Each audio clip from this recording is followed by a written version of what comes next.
सभापति महोदय, आज हमारे देश में जो ऊपर से लेकर नीचे तक शिक्षा दी जा रही है उसमें व्यवस्था ही एक कारण है, जिसकी वजह से शिक्षा का स्तर गिरता जा रहा है।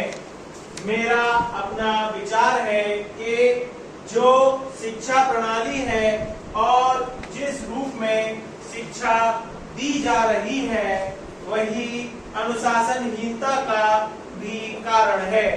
अपने देश और प्रदेश में हर एक की अपनी अपनी भाषा है और वह बालक जो इस देश में पैदा हुआ है, जो अपनी मातृभाषा की गोद में पला है, उसको यदि अपनी मातृभाषा में ही शिक्षा दी जाए तो मेरा विचार है कि शिक्षा का स्तर ठीक हो सकता है। जो सबसे बड़ी भूल और कमी सरकार के द्वारा दी जाने वाली शिक्षा के संबंध में हो रही है वह यह है कि बालक की मातृभाषा में शिक्षा न देकर उसको उस भाषा में शिक्षा देने की व्यवस्था की गई है, जो हमारे देश या प्रदेश की भाषा कभी रही ही नहीं। मेरा अभिप्राय विदेशी भाषा अंग्रेजी से है। मैं यह मानकर चलता हूँ कि जब से यह भाषा इस देश में आई है, चाहे वह किसी कारण से आई हो, इसे आप भी और इस माननीय सदन के सदस्य भी जानते हैं कि उसके बारे में परिणाम ही निकले हैं, कोई भलाई नहीं हुई है। इस देश को जो हानि हुई है वह किसी से छिपी नहीं है।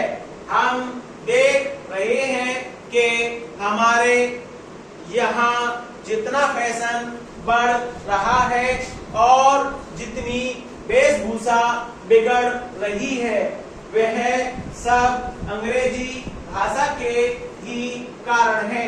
चीन जिस समय यहाँ पर अंग्रेजों का राज्य था, प्राय यह देखने को मिलता था कि वे लोग जो विशेषकर के किसी न किसी तरह से सरकारी पक्ष के ही होते थे।